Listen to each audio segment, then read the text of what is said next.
आज हमारे अध्यक्ष के रूप में श्रीमान विजेंद्र जी, आप सब जानते हैं, गो भक्त हैं, गो सेवक हैं। पूरे मन से मैं अभी कुछ ही मिनट उनके साथ मिला था, परंतु इतना कोमल, इतना शुद्ध हृदय के गो के प्रति, गो माता के प्रति उनका जो स्नेह है, तो उसमें अपना जीवन लगा रहे हैं। हमारे इस जिला के माननीय सह जिला संघ चालक श्रीमान कृष्ण जी, हमारे इस नगर के आदरणीय नगर कार्यवाह श्रीमान सुशील जी, और आज के इस कार्यक्रम में उपस्थित सभी ऐसे समाज के प्रबुद्ध भाइयों और बहनों, आत्मीय स्वयंसेवक बंधु। वैसे तो विजयदशमी का उत्सव प्राचीन काल से हमारे देश में, हमारे समाज के द्वारा हर वर्ष मनाया जाता है। अश्विन मास के शुक्ल पक्ष की दशमी जो 2 तारीख को था, तो उस दिन अन्याय पर न्याय की जीत मर्यादा पुरुषोत्तम भगवान राम के द्वारा रावण का वध करने के साथ हुई। तो इस प्रकार कई रामलीला, राम की कथाएं, मर्यादा पुरुषोत्तम राम का जीवन कैसा था, उसका विचार हजारों वर्षों से हमारे समाज में हर वर्ष ऐसा होता आया। और समाज को जागृति मिले, नई पीढ़ी को उसकी जानकारी मिले, उसके लिए गांव-गांव में, शहरों में, नगरों में रामलीला के आयोजन भी होते हैं।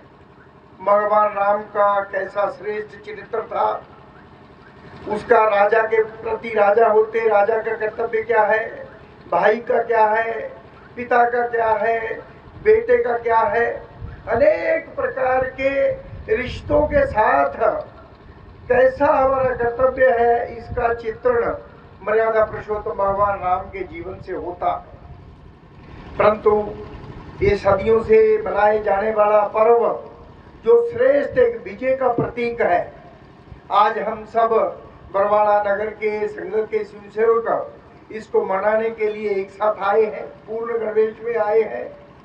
और आज का दिन विशेष इसलिए भी है कि आज से लगभग 100 वर्ष पूर्व संघ के जो संस्थापक थे पूजनीय डॉक्टर साहब, उन्होंने विजयदशमी के दिन 1925 में नागपुर में संघ प्रारंभ किया था। हम सब जानते हैं उसका इतिहास क्या है, क्यों प्रारंभ किया। उस समय देश गुलाम था, संघ है। उस समय देश का जो भी नौजवान था, गांव में, शहर में, पहाड़ में, कहीं भी रहने वाला व्यक्ति, उसके मन में एक ही बात थी, हमारा राष्ट्र आजाद होना चाहिए। उसके लिए अपनी जान को हथेली पर रखकर इस देश का युवा लगा हुआ था। उस समय क्योंकि डॉक्टर साहब का जन्म 1889 में हुआ, डॉक्टर हेडगेवार जी की आयु 35 वर्ष की थी जब संघ प्रारंभ किया। उनके जवानी के जो 15-20 वर्ष, उनको अगर हम अध्ययन करेंगे, ध्यान में करेंगे, तो ध्यान में आता है उस समय क्रांतिकारियों के द्वारा इस देश में चलने वाली जितने प्रकार की गतिविधियां देश की आजादी के लिए चल रही थी, उन सब में बढ़ चढ़कर डॉक्टर हेडगेवार ने भाग लिया, हिस्सा लिया। और इन गतिविधियों के कारण एक समय ऐसा भी आया जब उनको 1 वर्ष का कारावास भी हुआ। 1 साल का कारावास की सजा उनको अंग्रेज सरकार के द्वारा दी गई। तो ऐसी सब गतिविधियों में लगे होने के बावजूद उनके मन में ये था कि इस देश के कश्मीर से लेकर कन्याकुमारी तक पूरे देश में सब समाज के लोग देश की आजादी के लिए लगे हुए हैं। निश्चित रूप में देश आजाद होगा, परंतु आजादी के पश्चात इस देश का चरित्र, इस देश का दृश्य ये किस प्रकार से खड़ा होगा, इसकी सोच कोई नहीं कर रहा। उनको ध्यान में आया कि ये देश दुनिया में इस देश को सोने की चिड़िया के नाम से जाना जाता था। अनेक प्रकार के लुटेरे इस देश को लूटने के लिए समय समय पर आते रहे। शक आए, हून आए, डच आए, फ्रेंच आए, पुर्तगीज आए, अंग्रेज आए, मुगल आया। ये सब प्रकार के लोग इस देश को लूटने आए, क्योंकि वैभव संपन्न देश था, श्रेष्ठ था।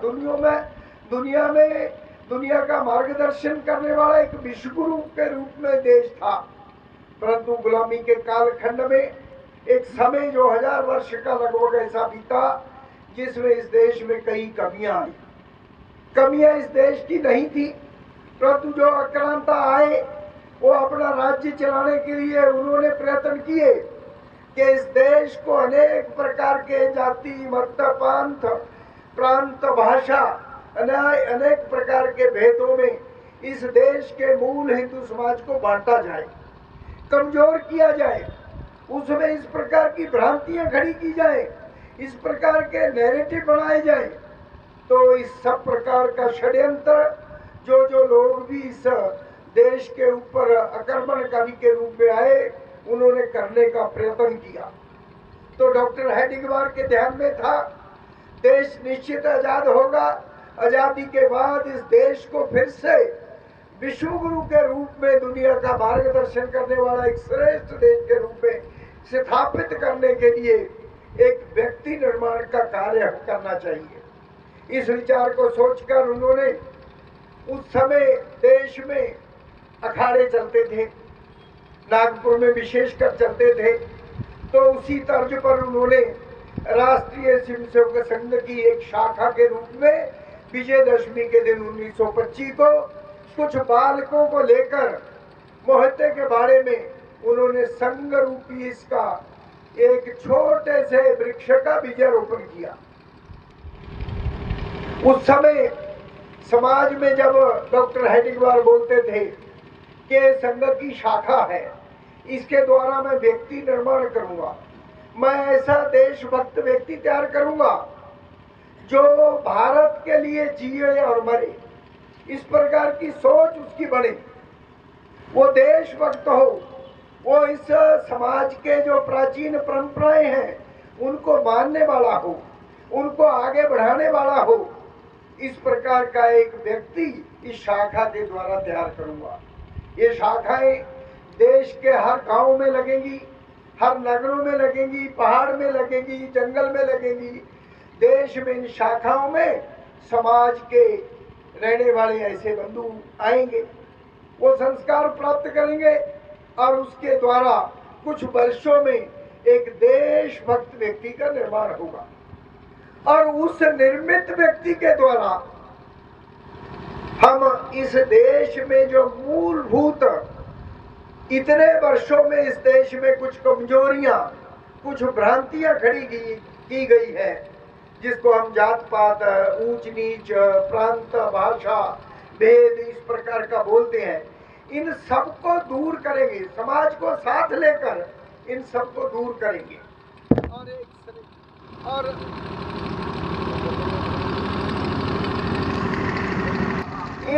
इन सब प्रकार की बुराइयों को दूर करते हुए समाज को साथ लेकर एक श्रेष्ठ राष्ट्र का निर्माण करेंगे।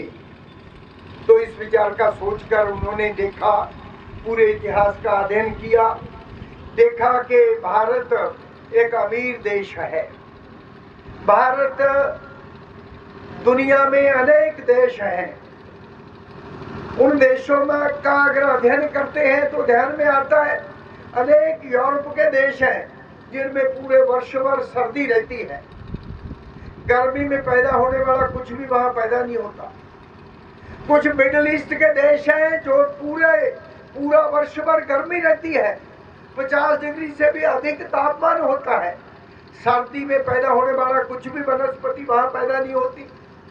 परंतु दुनिया में भारतवर्ष एक ऐसा देश है, दुनिया के किसी भी देश में पाया जाने वाला पवन पानी, जलवायु, वो भारत की धरती पर पूरा वर्ष भर कहीं ना कहीं इस देश में हर समय उपलब्ध है।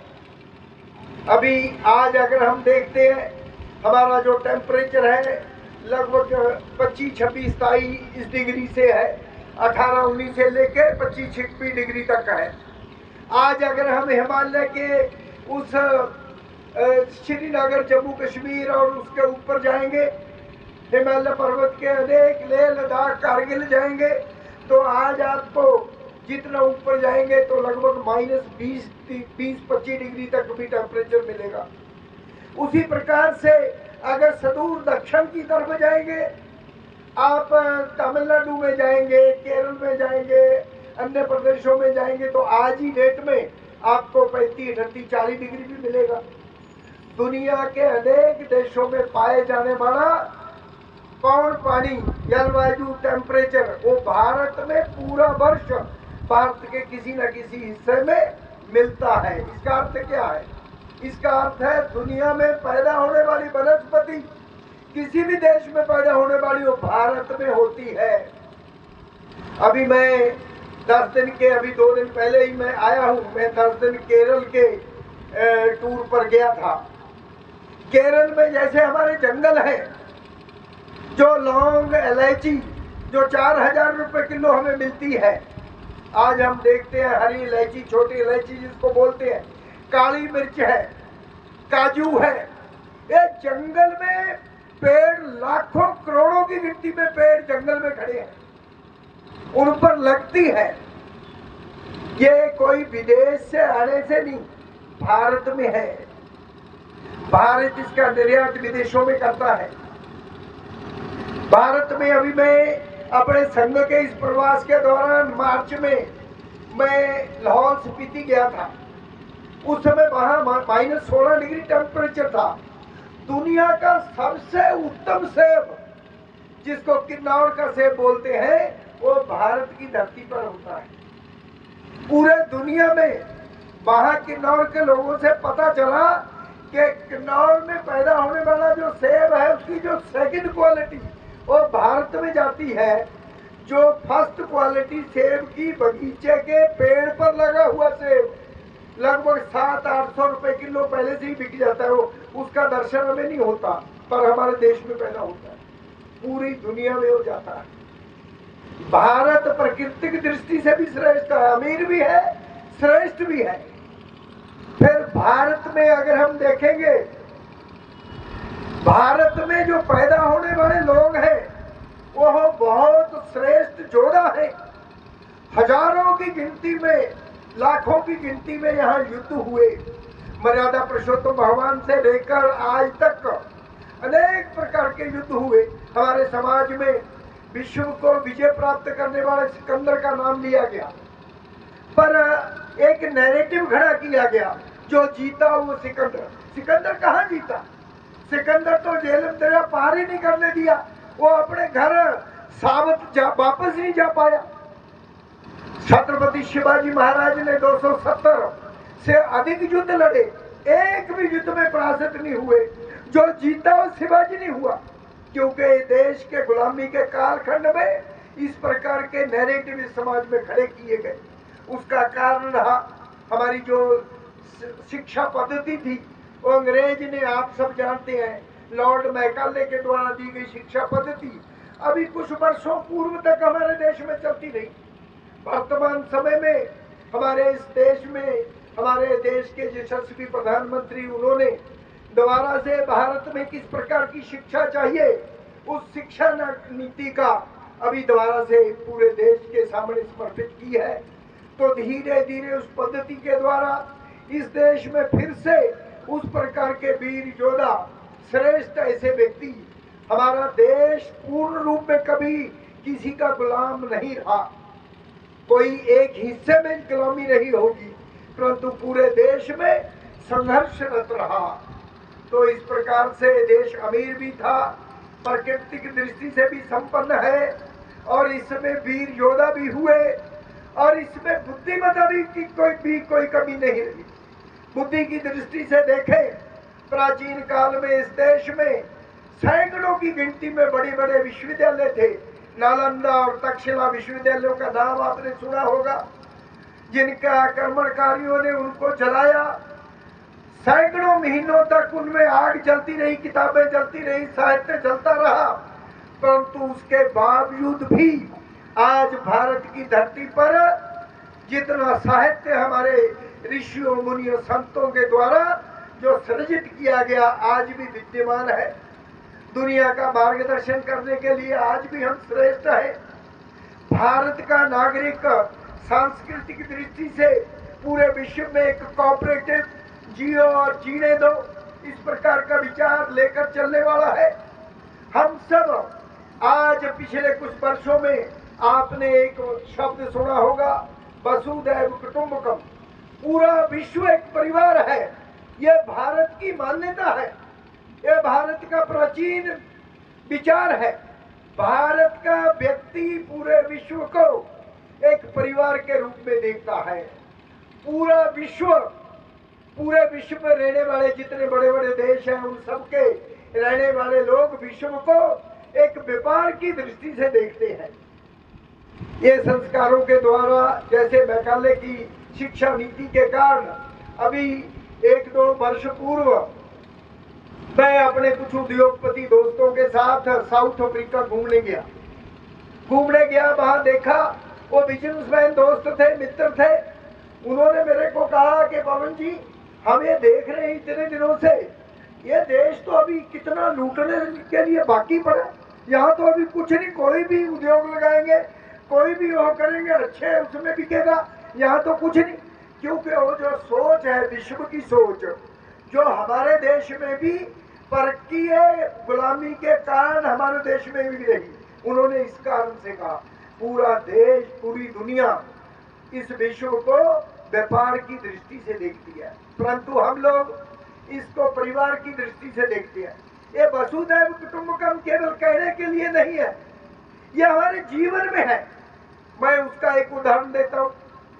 हमारे घरों में जब संघ भी नहीं था, जब आज की राजनीतिक पार्टी बीजेपी ये भी नहीं था, जनसंघ भी नहीं था, विश्व हिंदू परिषद नहीं था, इस प्रकार की कोई संस्थाएं नहीं थी, तब भी हमारे देश के परिवारों में कोई मंगल कार्य होता है। किसी बच्चे का जन्मदिन है, किसी परिवार में उसका नया घर बनाया, उसका गृह प्रवेश है, किसी की सालगिरह है अपनी शादी की, या कोई और ऐसा श्रेष्ठ कार्य घर में है, तो हमारे घरों में प्राचीन काल से पद्धति रही है कि हवन यज्ञ हम करते हैं।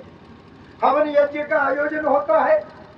हवन यज्ञ करने वाला व्यक्ति वो वैश्य हो सकता है, ब्राह्मण हो सकता है, जाट हो सकता है, अहीर हो सकता है, गुर्जर हो सकता है, राजपूत हो सकता है, वाल्मीकि हो सकता है, रविदास हो सकता है, कोई भी होगा, क्योंकि हम जन्म लेते हैं, हमारे हाथ में नहीं। हमारा जन्म कहाँ होगा, ये तो भगवान की उस रचना के मुताबिक होता है। आज जहाँ है, ये जरूरी नहीं कि हम यही रहते हैं, हम भी किसी झुग्गी झोपड़ी में भी पैदा होते हैं। तो ये जो हवन होता है वो किसी अमुक जाति मत पंथ के व्यक्ति के घर होता है, परंतु जब यज्ञ संपन्न होता है हवन, तब हम क्या बोलते हैं, धर्म की जय हो, अधर्म का नाश हो, प्राणियों में सद्भाव हो, विश्व का कल्याण हो। वो विश्व का कल्याण बोलता है, वो वैश्य का कल्याण नहीं बोलता, पंडित का कल्याण, जात का कल्याण नहीं बोलता, अपनी जाति का कल्याण हो नहीं बोलता, अपने देश का कल्याण हो नहीं बोलता, वो बोलता है विश्व का कल्याण हो। हमारी संस्कृति इसीलिए वसुधैव कुटुंबकम, पूरे विश्व को एक परिवार के रूप में देखने वाली संस्कृति है। दुनिया में हमें एक कोऑपरेटिव तरीके से भारत का नागरिक, ये एक शुद्ध सात्विक प्रेम करने वाला, उपद्रवी नहीं है। आज उसका उदाहरण हमें देखने को मिलता है। आज अगर आप मिडिल ईस्ट के किसी देश में जाएं, तो जब आप एयरपोर्ट पर पहुंचेंगे तो इमिग्रेशन में जाएंगे, अभी आप किसी मिडिल ईस्ट के देश में जाएंगे तो मिडिल ईस्ट में तो मुस्लिम है, तो वहां आप जाते हैं तो आपका पासपोर्ट वो अधिकारी पढ़ता है, वो देखता है कि भारत के किसी हिंदू के नाम से है, तो वो ज्यादा पूछताछ नहीं करता। उसके मन में विश्वास है कि शुद्ध व्यक्ति है, ठीक है, कोऑपरेटिव है, सही है। मुस्लिम देश में जाने वाला एक मुस्लिम व्यक्ति है, जब वो पासपोर्ट पर नाम पढ़ता है तो उसके दिमाग में शंका होती है, वो 10 बार देखता है। वो केवल उसको नहीं देखता, वो आई स्कैनिंग करता है। अनेक प्रकार के आज भारत के नागरिक को पूरा विश्व मान्यता देता है।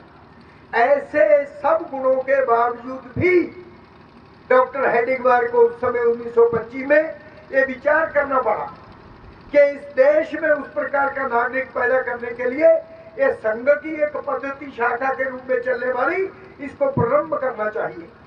तो उन्होंने किया, क्या सोचकर किया कि इस गुलामी के कालखंड के जो वर्ष थे, इनमें हमारे समाज में जो कुरीतियां आई, अनेक प्रकार के जाति मत पंथ भेद प्रांत ये सब जो पैदा हुए, इन सब का समूल नाश समाज में से करके एक समरस समाज का निर्माण करेंगे। एक समरस समाज के रूप में, जिसके लिए क्या है, एक ही नल से पानी पी सकते हैं, एक कुएं से पानी पी सकते हैं, एक जलाशय से सारा समाज पानी पिएगा। एक समाज में हर जाति मत पंथ को मानने वाला अपना संस्कार अंतिम संस्कार कर सकता है, और एक ही मंदिर में समाज के हर वर्ग का व्यक्ति जा सकता है। इस प्रकार का एक भाव समरस समाज का निर्माण करना, इस एक श्रेष्ठ विचार को लेकर संघ प्रारंभ किया और उसके कार्यकर्ता तैयार हुए। आज का दिन हमारे समाज के लिए, स्वयं सेवकों के लिए एक अपने आप का विश्लेषण करने का दिन है। इस 100 वर्षों में क्या इन बुराइयों को समाज में से समाप्त कर पाए? इनमें कुछ कमी है, इन कमियों को अतिशीघ्र दूर करना चाहिए। ये विचार लेकर आज हम संघ के कार्यकर्ता ये 100वां संघ का वर्ष मनाने के लिए जा रहे हैं। इस वर्ष में 7 प्रकार के कार्यक्रमों का आयोजन किया है, विचार किया गया है। संघ का कोई नाम स्थापित हो यह सोच नहीं है। संपूर्ण समाज को हमारी प्राचीन संस्कृति, हमारे ऋषि मुनियों संतों गुरुओं के द्वारा जो श्रेष्ठ विचार दिए गए, जो श्रेष्ठ परंपराएं इस भारत की धरती पर निर्माण की गई, जिनका मूल उद्देश्य मानवता का था, उनको फिर से खड़े करना, उनको फिर से समाज में स्थापित करना। इस मूल विचार को लेकर जब समाज इस सारे विचार को समझ जाएगा तो संघ को आगे चलाने की जरूरत नहीं है। संघ कोई अपनी वाह भाई करने के लिए नहीं, संघ समाज को साथ लेकर, समाज के साथ मिलकर उन श्रेष्ठ परंपराओं को फिर से स्थापित करना। भारत विश्व गुरु बने, भारत दुनिया का प्राचीन काल की तरह मार्गदर्शन करे। अभी देखिए पूरे विश्व का जो वातावरण है आज अनुकूल वातावरण है। आज से लगभग 15 वर्ष पूर्व जब इस देश के वर्तमान प्रधानमंत्री गुजरात के मुख्यमंत्री थे, उस समय उन्होंने एक समय अपने आप को अमेरिका जाने का वीजा लगाने के लिए उन्होंने प्रस्तुत किया, तो उनको वीजा नहीं दिया गया। परंतु आज अगर हम देखते हैं, वो हमारे देश के प्रधानमंत्री के रूप में है। जब उन्होंने आज जो ऐसे देश है वो सारे ललायत हैं, सब तरह के प्रोटोकॉल तोड़कर उनका स्वागत करने के लिए एयरपोर्ट आए हैं, वो प्रधानमंत्री का स्वागत नहीं। इस देश की 140 करोड़ जनता जो वसुधैव कुटुंबकम के विचार को मानने वाली है, जो पूरे विश्व का कल्याण चाहने वाला विचार है, वो उस विचार की श्रेष्ठता है, उस विचार की मान्यता है। आज हम कई बार कहते हैं, आज हमें विचार करना पड़ेगा, इस देश को विश्व गुरु के पद पर स्थापित करना है, तो हम ऐसे ही नहीं कर पाएंगे, हमें कुछ करना पड़ेगा। उसके लिए संघ ने इस वर्ष में 5 परिवर्तन हमारे समाज में इनको लागू करने का प्रयत्न करेंगे। परिवर्तन हजारों हो सकते हैं, परंतु मुख्य रूप में 5 परिवर्तन का संकल्प लिया है। पहला है समरस समाज का निर्माण करना, जिसका अभी मैंने जिक्र किया। एक आत्मीयता पूर्ण समाज खड़ा हो, जो एक दूसरे के मत पंथ की आदर करने वाला हो। मानो किसी को, परंतु इस देश, इस धरती पर पैदा हुए महापुरुषों के द्वारा जितने भी काम चलाए गए वो मानवता के लिए चलाए गए। आज कई बार समाज में भ्रांतियां पैदा करने के लिए हमारे जो महापुरुष ऐसे श्रेष्ठ संत थे उनको भी जातियों में बांट दिया। अभी जैसे हम कई बार देखते हैं महर्षि वाल्मीकि जी को हम कई बार बोलते हैं कि वाल्मीकि जी तो वाल्मीकियों के गुरु हैं। ऐसा नहीं। वाल्मीकि जी का जीवन अगर ध्यान करेंगे तो आपको ध्यान में आएगा, मर्यादा पुरुषोत्तम भगवान राम को उस विषय में आज नहीं जाएंगे। एक समय आया जब माता सीता का परित्याग करना पड़ा। लक्ष्मण माता सीता को जंगल में छोड़कर आया। उस समय माता सीता प्रेग्नेंट थी, गर्भवती थी। जंगल में जहां छोड़कर आया उसके नजदीक महर्षि वाल्मीकि जी का आश्रम था। तो आश्रम के जो सेवक थे, जंगल में थे, वो माता सीता को मिले। माता सीता को अकेले देखकर वो माता सीता को आश्रम में ले गए। आश्रम में जाकर कुछ दिन बाद माता सीता ने 2 बालकों को जन्म दिया, लव और कुश। लव कुश का रक्षण, पालन, पोषण, अस्त्र शस्त्र विद्या, ये सब प्रकार का ज्ञान देने वाले महर्षि वाल्मीकि जी थे, माता सीता थी। इन दोनों के द्वारा ज्ञान। और इधर मर्यादा पुरुषोत्तम भगवान राम ने अश्वमेध यज्ञ करके घोड़ा छोड़ दिया। घोड़ा छोड़ दिया कि जो इस घोड़े को पकड़ेगा उसके साथ युद्ध होगा, उसको पराजित किया जाएगा और भगवान राम पूरे विश्व के एक चक्रवर्ती राजा के रूप में स्थापित होंगे। ये 2 बालकों ने, छोटे बालकों ने वो घोड़ा पकड़ लिया। समाज सोचता था कि बालक है, अबोध है, इनको समझ नहीं, तो उनको समझाने गए। उन्होंने क्या नहीं छोड़ेंगे। जब वो किसी भी रूप से नहीं माने तो जो भगवान राम की सेना के सर्वोच्च सेनापति थे हनुमान जी, उनको भेजा गया। उन्होंने भी समझाने का प्रयत्न किया, पर अंत में युद्ध करने लगे तो हनुमान जी को उन 2 बालकों ने बांध दिया। बाद में एक एक करके भरत, लक्ष्मण, शत्रुघ्न तीनों भी पराजित हुए। अंत में मर्यादा पुरुषोत्तम भगवान राम को आना पड़ा, गाड़ी लेकर खुद उतरना पड़ा। परंतु उस समय ऐन मौके पर माता सीता प्रकट हुई। उन्होंने उस युद्ध को रोका। नहीं तो भगवान राम का क्या होता है तो इतिहास के गर्भ में है, इसका बारे में तो टिप्पणी हम नहीं कर सकते क्या होता। परंतु वाल्मीकि जी के द्वारा उन 2 बालकों का शिक्षण, अस्त्र शस्त्र विद्या की गई। तो वाल्मीकि के कैसे, वाल्मीकि समाज के गुरु कैसे हुए?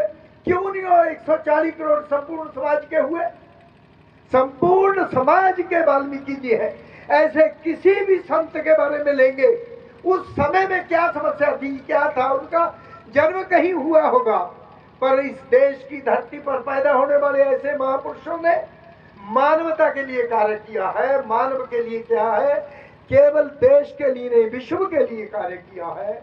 उन श्रेष्ठ संतों के उस विचार को मानते हुए, सबका आदर करते हुए एक श्रेष्ठ समरस समाज का निर्माण हो। दूसरा, भारत का परिवार श्रेष्ठ हो, जीवन मूल्य आधारित परिवार बने।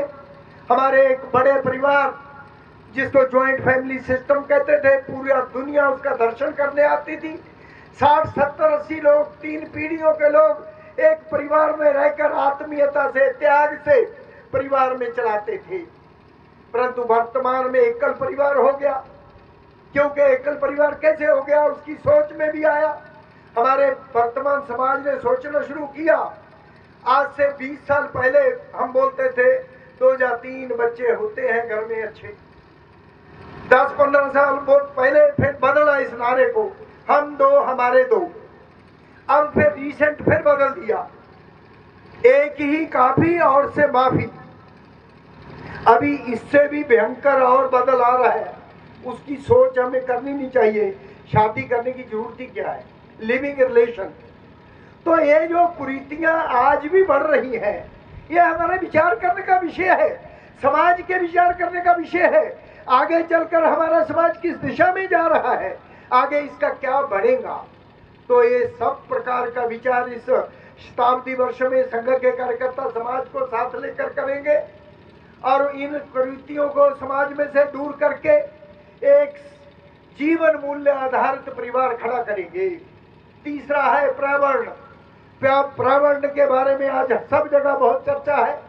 प्रावर्ण आज नहीं, हमारे समाज में तो हजारों वर्षों से ये जो हवन यज्ञ है ये प्रावर्ण शुद्ध करने के लिए सबसे उत्तम है और कोरोना के दिनों में लोगों ने समाज ने किया। और हमारे समाज का पहले से हम जब किसी को मिलते हैं अभिवादन करते हैं तो हम हाथ जोड़कर करते हैं। ये जो पश्चिम जगत की हाथ मिलाने की पद्धति उन्होंने कोरोना के समय में उनको भी छोड़नी पड़ी। हमारी श्रेष्ठ जो हाथ जोड़कर राम राम करने की, नमस्कार करने की, अभिवादन करने की पद्धति है उसको पूरे विश्व ने माना, वो साइंटिफिक पद्धति है। तो इस प्रकार से ये प्रावर्ण के बारे में भी आज बहुत चिंता हो रही है। लगे हुए समाज का प्रत्येक व्यक्ति मेरे के द्वारा प्रावर्ण विरोधी कोई बात ना हो, हमारे परिवार द्वारा, समाज द्वारा इसका ध्यान करना चाहिए। चौथा है स्वदेशी। आज देश के प्रधानमंत्री बोलते हैं कि 2047 जब इस देश के आजादी के 100 वर्ष पूर्ण होंगे तो देश दुनिया का नंबर 1 देश आर्थिक रूप में होगा। आज बंधुओं 4 लाख ट्रिलियन डॉलर की हमारी इकोनॉमी है। अभी रिसेंटली हम जापान को पीछे करके चौथे नंबर पर रहे हैं। पहले नंबर पर 30 लाख करोड़ डॉलर की इकोनॉमी अमेरिका की है। दूसरे नंबर पर 19 लाख करोड़ ट्रिलियन डॉलर की इकोनॉमी चाइना की है। तीसरे नंबर पर 5 करोड़ ट्रिलियन डॉलर की जर्मनी की है। चौथे नंबर पर 4 करोड़ ट्रिलियन डॉलर की भारत की है। हम ये बोलते हैं कि हम 2047 में 1 नंबर हो जाएंगे और अभी 1-2 सालों में हम तीसरे नंबर पर भी आ जाएंगे। तीसरे नंबर तो हमने जर्मनी को 5 करोड़ 1 करोड़ पीछे करना है, तो उसके बाद हम हो तैयार है, अभी हो जाएंगे। परंतु उसके बाद 19 करोड़ और 30 करोड़ का बड़ा अंतर है, उसको पार करना है। उसके लिए हमें अपनी भूमिका निभानी पड़ेगी। प्रधानमंत्री जी बोल रहे हैं 22 साल बाद होगा, परंतु इस देश का 140 करोड़ समाज अगर सोच ले ये 22 साल नहीं लगेंगे, 22 महीने में हो सकता है। मैं कहता हूं प्रत्येक नागरिक इस देश का सोचे कि मैं स्वदेशी का उपयोग करूंगा। बहुत बड़ी बड़ी चीजें नहीं, मेडिकल नहीं, साइंटिफिक तरीके की नहीं, छोटी छोटी चीजें। इस देश का 100 करोड़ व्यक्ति सवेरे उठकर टूथपेस्ट करता है, मंजन करता है। 40 करोड़ तो गांव में रहते हैं, वो दातन और कई चीज तरीके के वो करते हैं जो हमारी प्राचीन पद्धतियां थी। पर शहरों में रहने वाले मेरे को लगता है अप्रोक्सीमेटली 100 करोड़ होंगे और 100 करोड़ लोग लगभग 25-30 पैसे का पेस्ट तो लगाते होंगे ब्रश पर। अगर उसको बंद कर देंगे तो एक दिन में ही लाखों करोड़ रुपया हम खत्म कर सकते हैं। हमारे दैनिक उपयोग की चीजें, साबुन, तेल, हमारे पेयजल, कोल्ड ड्रिंक, इनको अगर हम बंद कर देंगे, स्वदेशी का उपयोग करेंगे तो निश्चित रूप में मैं कह सकता हूं अगर 140 करोड़ समाज ये निर्णय कर ले तो 22 साल नहीं लगेंगे, 22 महीने में हम उस बात को पूर्ण कर सकते हैं। परंतु उसके लिए मन में सोचना पड़ेगा, त्याग करना पड़ेगा। हमारे पूर्वजों ने त्याग किया। 1905 में जब देश गुलाम था, हमारे जिनके वंशज हम हैं, हमारे पूर्वजों ने उस समय विदेशी वस्तुओं की होली जलाई, विदेशी वस्तुओं का आग के स्पुर्द किया। उस समय भारत की बनी हुई चीजें विकल्प के रूप में नहीं थी, आज है। तो आज छोड़ना कोई मुश्किल काम नहीं। मेरा निवेदन है, चौथा जो बिंदु है जो प्रधानमंत्री जी भी रोज बोलते हैं, स्वदेशी हमारे जीवन में आए, इसकी ओर ध्यान देना। 5वां है नागरिक कर्तव्य। जितने प्रकार के इस समाज को चलाने के लिए नियम बने हुए हैं उन सब नियमों का पालन करना, ये हमारे अपने लिए है।